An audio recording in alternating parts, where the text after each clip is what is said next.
18장이에요. 하나님께서 매번 예레미야에게 요구하시는 사항들이 있었어요. 때로는 결혼도 하지 말라고 하셨고, 어떤 때는 허리띠를 묻어두라고 하셨고, 여러 가지 주문하시는 것이 있는데요. 18장도 가보면 하나님께서 예레미야에게 말씀을 전해주시기 전에 먼저 행동을 요구하세요. 1절을 보시면 여호와께로부터 예레미야에게 임한 말씀에 이르면 너는 일어나 토기장이의 집으로 내려가라. 내가 거기에서 내 말을 너에게 들려주리라. 토기장이의 집에서 하나님께서 말씀하실 테니까 거기에 내려가라고. 그래서 내려갔어요. 3절 내가 토기장이의 집으로 내려가서 본즉 그가 농로로 일을 하는데, 하나님 말씀을 받기 위해서 토기장이 집에 갔는데요. 하나님 말씀이 임하기 전에 가보니까 토기장이가 열심히 일을 하고 있어요. 특별히 농로는 물레죠. 그릇을 만들기 위해서 돌리는 그런 기구인데요. 그것을 열심히 돌리고 있었어요. 그래서 예레미야가 유심히 관찰을 하고 있었죠. 4절에 진흙으로 만든 그릇이 토기장이 손에서 터짐에 그가 그것으로 자기 의견에 좋은 대로 다른 그릇을 만들더라. 어떤 상황인지 아시겠죠? 열심히 그릇을 만들다가 우리도 뭐 영상으로 본 적이 있는데요. 물레에 그릇을 만들고 열심히 돌리다가 한순간에 진흙이 와르르 무너지는, 그걸 터졌다고 얘기를 하죠. 그러고 나서 이 토기장이의 생각이 바뀐 거예요. 다른 그릇을 만들어야지. 토기장이의 생각대로 지금 원래 있던 그릇이 아니라 다른 그릇을 만드는 장면을 예레미야가 지금 보고 있어요. 5절 그때에, 그런 상황을 보았을 때에 여호와의 말씀이 예레미야에게 임했어요. 하나님 뭐라고 하시냐면 이 토기장이하고 똑같은 말씀을 하세요. 6절에 여호와의 말씀이니라 이스라엘 족속아, 이 토기장이가 하는 것 같이 내가 능히 너희에게 행하지 못하겠느냐. 이스라엘 족속아, 진흙이 토기장이의 손에 있는 것 같이 너희가 내 손에 있다. 토기장이의 손에는 진흙이 들려 있다고 한다면 하나님의 손에는 이스라엘 백성들이 들려져 있고, 토기장이가 한 것처럼 내가 똑같이 할 수 있다고 말씀해 주고 계세요. 7절 내가 어느 민족이나 국가를 뽑거나 부수거나 멸하려고 할 때에 만일 내가 말한 그 민족이 그의 악에서 돌이키면 내가 그에게 내리기로 생각하였던 재앙에 대하여 뜻을 돌이키겠고. 무슨 말씀이에요? 죄만 짓는 그런 민족을 하나님이 벌하시려고 하실 때에 그들이 회개하고 돌이키면 하나님께서 그 재앙을 돌이키겠다고, 안 하시겠다고 말씀하고 계세요. 토기장의 마음하고 똑같죠. 9절을 보시면 다른 예인데요. 내가 어느 민족이나 국가를 건설하거나 심으려고 할 때 만일 그들이 나보기에 악한 것을 행하여 내 목소리를 청종하지 아니하면 내가 그에게 유익하게 하리라고 한 복에 대하여 뜻을 돌이키겠다고 말씀하세요. 반대로 이제 처음 나라가 생겨서 하나님이 축복해 주셔서 나라가 막 일어나려고 할 때 사람들이 죄를 범하고 악행을 저지르면 하나님께서 그 복을 취소하시겠다고 말씀해 주고 계세요. 왜 이러한 말씀을 예레미야에게 주고 계실까요? 11절을 보시면 그러므로 이에 너는 유다 사람들과 예루살렘 주민들에게 말하여 이르기를 여호와의 말씀에 보라, 내가 너희에게 재앙을 내리며 계책을 세워 너희를 치려 하노니 너희는 각기 악한 길에서 돌이키며 너희 길과 행위를 아름답게 하라. 이렇게 말씀하세요. 이스라엘 백성을 하나님께서 멸망시키려고, 멸하시려고 계획하셨어요. 마지막으로 경고하시는 거예요. 뭐라고 말씀하세요? 너희는 각기 악한 길에서 돌이키라고, 그리고 행위를 아름답게 하라고 말씀해 주고 계세요. 이스라엘 민족 전부를 하나님이 벌하시려고 하는데 이 하나님의 요구사항은 뭐예요? 전체가 아니라 개개인이, 한 사람이, 각각의 사람이 뜻을 돌이켜서 바른 길로 가라고 하나님 지금 말씀해 주고 계세요. 하나님이 대한민국을 어떻게 보고 계실까요? 뭐 대통령이나 정부 하는 일들을 보시면서 하나님이 생각하실까요? 대한민국이 하나님 보시기에 합당한 모습이 아니에요. 그럴 때 하나님 무엇을 요구하실까요? 대통령 잘해라 그러실까요? 우리 개개인이, 특별히 예수 믿는 사람 한 사람 한 사람이 바른 길로 가라고. 하나님이 그러한 토기장이와 같은 마음을 가지고 계신 거죠. 저와 여러분이 굉장히 중요해요. 예수 믿는 사람들이 정말로 중요해요. 우리 예수 믿는 사람들이 우리가 해왔던 관성에서 살아왔던 내 이익과 유익을 쫓아 살았던 그런 세상 습성을 버리고 말씀대로 살려고 애쓰고 노력하잖아요. 그러면 하나님이 대한민국을 일으켜 세워주세요. 정말로 대한민국을 아무것도 없었던 전쟁통에 그랬던 나라인데 하나님이 이와 같은 나라를 세워주신 건 정말로 우리 믿음의 선배들, 우리 권사님들이 성실하게 신실하게 살았기 때문에 하나님께서 이렇게 세워주죠. 여러분들이 개국 공신이세요. 그런데 나라가 이렇게 기울어드는 건 무슨 뜻일까요? 사회가 그러니까, 시대가 그러니까, 세상이 그러니까, 서로 모든 나라들이 서로 그러니까 그렇게 가는 걸까요? 아무리 세상이 그렇게 간다 해도 우리 대한민국에 있는 예수 믿는 사람들이 정신을 똑바리 차리고 신앙 안에서 믿음 안에서 살아간다고 한다면 하나님이 대한민국을 반드시 인도하세요. 그러니까 신앙의 문제는요, 나 개인의 문제가 아니에요. 나 하나 그냥 어떻게 내 신앙 지키면서 사는가 그 정도가 아니고요. 내가 신앙을 올바로 지키면 가정이 살고 사회가 살고 국가가 살고 나라가 사는 그 일들을 지금 하나님이 토기장이로 하고 계세요. 우리는 잘 피부로 체감하지 못하죠. 저와 여러분이 굉장히 중요한 분들이라는 사실을 다시 한번 기억하셔서 내가 올바로 신앙생활하는 게 나만 사는 게 아니라 내 식구 먹여 살리는 거고 내 나라를 세우는 것이다 라는 이런 이 자부심, 자긍심을 갖고 신앙생활하는 분들이 되기를 간절히 소망합니다. 그런데 이스라엘 백성들이 어떻게 했을까요? 13절 그러므로 여호와께서 이와 같이 말씀하신다라 너희는 누가 이런 일을 들었는지 여러 나라 가운데 물어보라. 처녀 이스라엘이 심히 가증한 일을 행했다. 15절 무릇 내 백성은 나를 잊고 허무한 것에서 분향하거니와 이러한 것들은 그들의 길 곧 그 옛 길에서 넘어지게 하며 곁길 곧 닥지 아니하는 길로 행하게 하며 16절 그들의 땅에서 두려움과 영원한 웃음거리가 되게 하는 그런 행동을 하고 있다고. 17절 내가 그들의 원수 앞에서 흩어버리기를 동풍으로 함같이 할 것이며 그들의 재난의 날에는 내가 그들에게 등을 보이고 얼굴을 보이지 않겠다. 하나님이 외면하시겠다. 말씀해 주고 계세요. 이 말씀을 예레미야를 통해서 사람들에게 전파했고요. 사람들이 이 말씀을 듣고 어땠을까요? 야, 큰일 났다. 하나님이 우리를 버린대. 하나님이 우리를 외면하신대. 하나님이 우리를 흩어버리신대.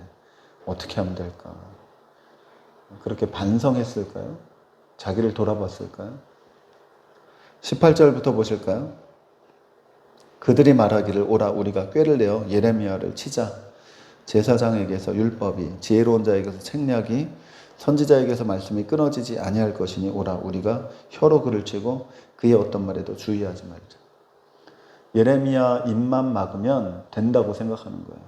왜요? 예레미야 같이 그런 선지자가 우리에게 많이 있고 제사장도 있고 선생도 있고 스승도 있고 예언가도 있고 다 있으니까 예레미야 입만 막으면 된다. 19절 여호와여 나를 돌아보사 나와 더불어 다투는 그들의 목소리를 들어봐 달라고 예레미야가 하나님 앞에 하소연하고 있어요. 20절 어찌 악으로 선을 갚으리까 마는 그들이 나의 생명을 해하려고 구덩이를 팠나이다. 입만 막으려는 것이 아니라 아예 없어지면 되겠다. 죽이려고 했어요. 그래서 구덩이를 팠대요.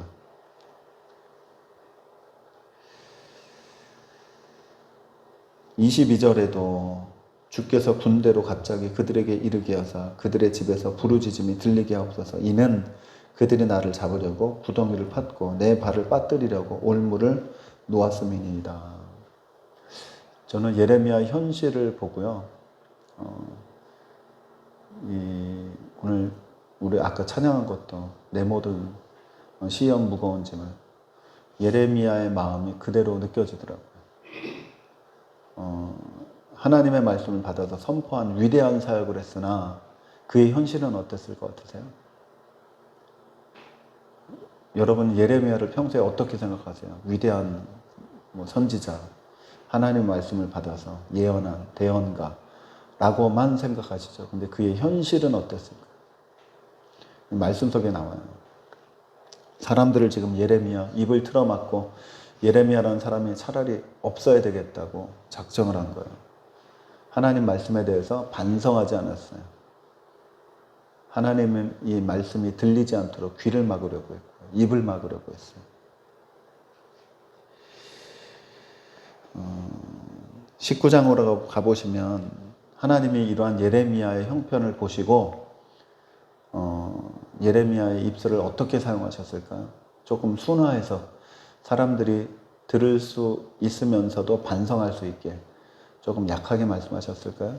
19장으로 가보실까요? 여호와께서 이와 같이 말씀하시되 가서 토기장 위에 옹기를 사고 백성의 어른들과 제사장의 어른 몇 사람과 하시드문 어귀 곁에 있는 흰놈의 아들 골짜기로 가서 거기에서 내가 내게 이른 말을 선포하라고 말씀하세요. 그릇을 몇 개 사가지고 지도자들을 데리고 너를 죽이려고 하는 지도자를 데리고 하나님 말씀하신 곳에 가서 하나님 말씀을 다시 대언을 해요. 뭐라고 말씀하시냐면 3절에 말하기를 너희 유다 왕들과 예루살렘 주민아 여호와의 말씀을 들으라. 만군의 여호와 이스라엘 하나님이 이같이 말씀하시되 보라 내가 이곳에서 재앙을 내릴 것이라. 그것을 듣는 모든 자의 귀가 떨리니 이는 그들이 나를 버리고 이곳에서 불결하게 하여 라고 말씀하세요. 여전히 강한 메시지를 전해주고 있어요.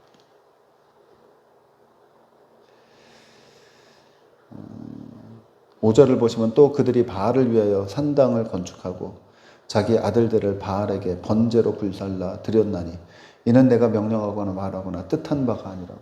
이건 하나님 원하시는 것이 아니라 우상 숭배하는 것도 모자라서 자기 아들, 딸들을 제물로 바치는 것 하나님이 원하시는 것이 아니라고 말씀해 주고 계세요. 그래서 여러 가지 재앙을 말씀하시는데요. 특별히 그 재앙의 끝이 어딘가 9절을 보시면 19장 9절에 그들이 그들의 원수와 그들의 생명을 찾는 자에게 둘러싸여 곤경에 빠질 때에 내가 하나님이 그들이 그들의 아들의 살, 딸의 살을 먹게 하고 또 각기 친구의 살을 먹게 하리라. 이렇게 말씀하셨어요. 최종적으로는 이 이방인들에 둘러싸여서 먹을 것이 없어서 이제 인육을 먹는, 자기 가족을 먹는 그런 상황까지 갈 거라고. 이 얘기를 사람들이 듣고 어땠을까요? 예레미야 말을 듣고. 큰일 났다. 진짜 그런 일이 생기면 어떻게 하지가 아니고요. 저 예레미야 입 좀 어떻게 좀 해야 되겠다.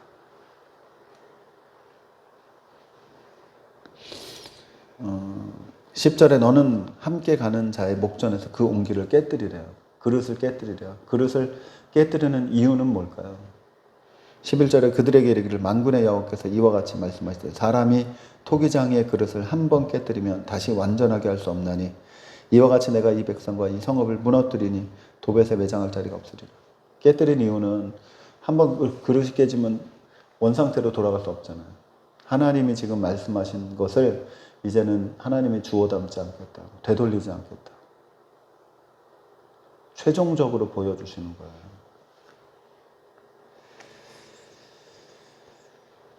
사람들이 이 말을 듣고요. 20장으로 가보시면 20장 1절에 임멜의 아들 제사장 바수훌은 여호와의 성전의 총감독이라 그가 예레미야의 이 일 예언함을 들었대요. 그리고 2절 이에 바수훌이 선지자 예레미야를 때리고 여호와의 성전에 있는 베냐민 문 위층에 목에 씌우는 나무 고랑으로 채워두었대요. 감금했어요. 이 나무 고랑으로 채워뒀어요. 도망가지 못하게 목에 심하게 때렸어요. 3절 다음날 바수울이 예레미야를 목에 씌우는 나무 고랑에서 풀어주매 예레미야가 그에게 이르되 여호와께서 내 이름을 바수울이라 아니하시고 마골미사빗이라 하시니라. 간밤에 감금되어 있는 간밤에 하나님이 나타나셔서 직접 말씀해 주신 거죠. 바솔의 이름을 그렇게 부르라고. 이 이름의 뜻은 무엇이냐면 사방으로 두려움이란 뜻이래요. 4절 여호와께서 이와 같이 말씀하시되 보라 내가 너로 너와 내 모든 친구에게 두려움이 되게 하리니 그들이 그들의 원수의 칼에 엎드려질 것이요 내 눈이 그것을 볼 거라고. 내가 온 유다를 바벨론 왕의 손에 넘기리니 그가 그들을 사로잡아 바벨론으로 옮겨 칼로 죽이리라. 내가 하나님이 또 이 성읍의 모든 부와 모든 소득과 모든 귀중품과 유다 왕들의 모든 보물을 그 원수의 손에 넘기리니 그들이 그것을 탈취하여 바벨론으로 가져가리라. 6절 바수라 너와 내 집에 사는 모든 사람이 포로 되어 옮겨지리니 내가 바벨론에 이르러 거기서 죽어 거기서 묻힐 것이라고 얘기하고 계세요.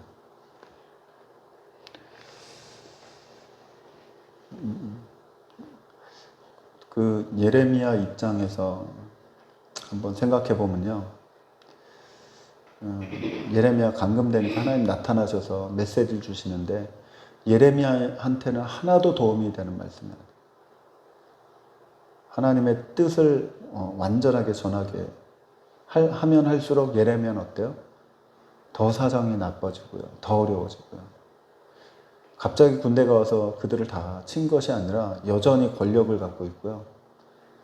여전히 평화롭고 반면에 예레미야는 여전히 힘들어지고 더 어려워지고.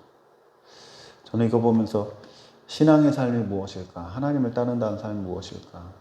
우리는 예수 믿고 하나님 앞에 축복받아서 이 땅에서 행복하게 살려고 그러한 기대감이 굉장히 크지 않나요? 그러다 고난당하면 어떤가요? 하나님 왜 나에게 이런 고난을 주시냐고. 진정한 신앙의 삶은 무엇일까? 세상을 살면서 하나님 뜻대로 살다가 고난받는 것이 하나님의 뜻이지 않을까. 근데 하나님은 전혀 개의치 않으세요. 예레미야 참 안 됐구나. 그래 네가 참 고생이 많다. 이러지 않으세요. 아주 매몰차세요. 예레미야 상황과는 전혀 상관없이 하나님의 뜻이 그냥 그대로 전파가 돼요.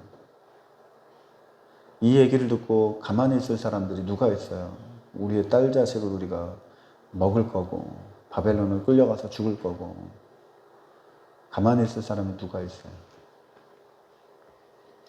20장 7절을 보시면 여호와여 주께서 나를 권유하심으로 내가 그 권유를 받았사오니 주께서 나보다 강하사 이기셨으므로 내가 조롱거리가 되니 사람마다 종일토록 나를 조롱하나이다. 이 말씀이 무슨 말씀일 것 같으세요?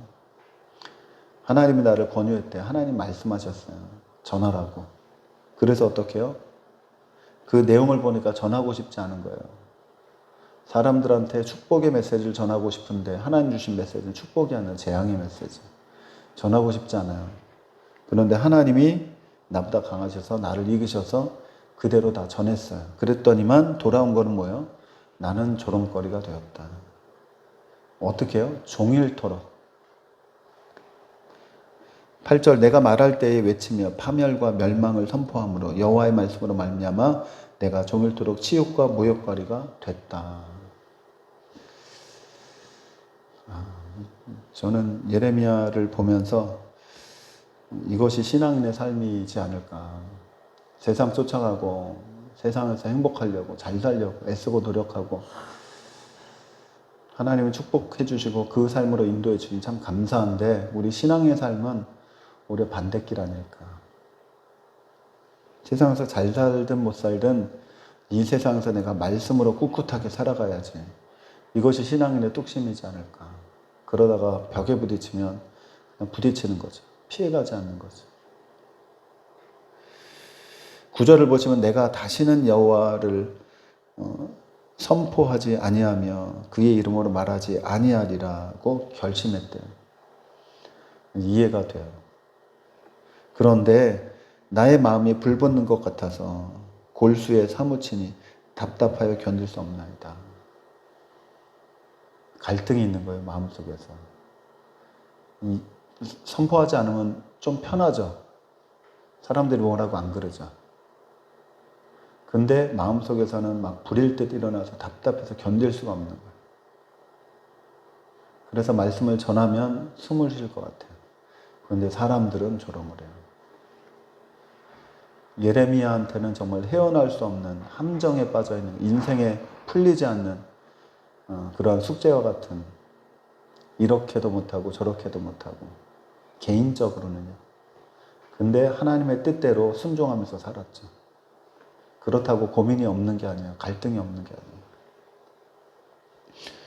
10절에 나는 무리의 비방과 사방이 두려워함을 들었나이다. 그들이 이르기를 고소하라. 우리도 고소하리라 하오며 내 친한 벗도 다 내가 실족하게 되기를 기다리며 그가 혹시 유혹을 받게 되면 우리가 그를 이기어 우리 원수를 갚자. 사람들이 전부 다 친구들까지도 예레미야가 좀 어떻게 됐으면 좋겠다. 그렇게 바라고 있다는 거예요.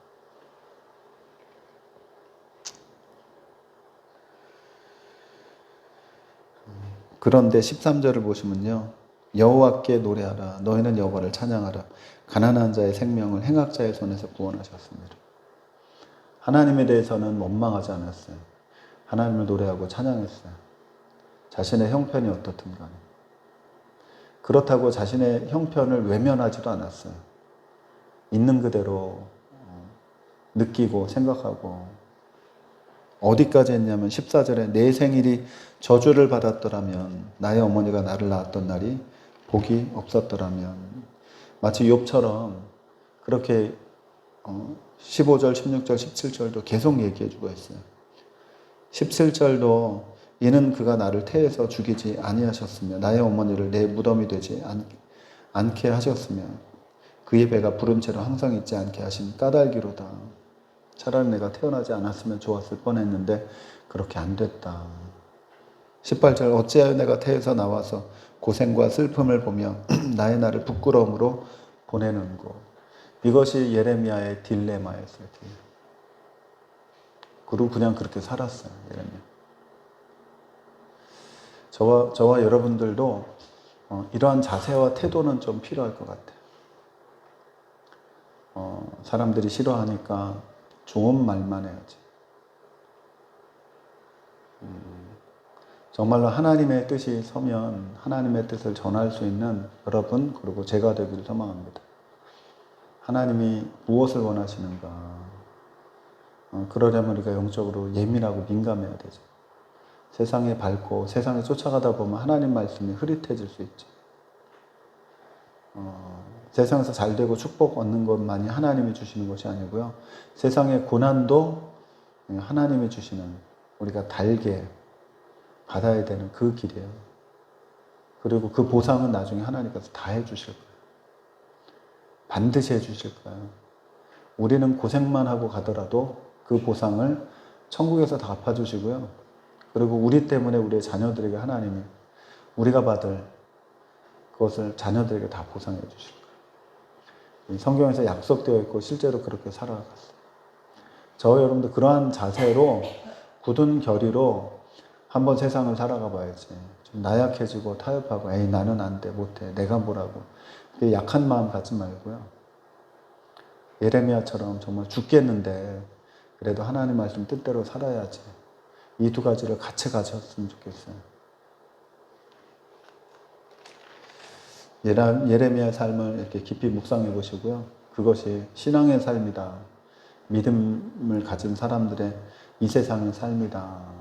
라는 생각으로 여러분 스스로에게 용기를 주는 분들 되기를 간절히 소망합니다. 잠깐 기도하겠습니다. 하나님,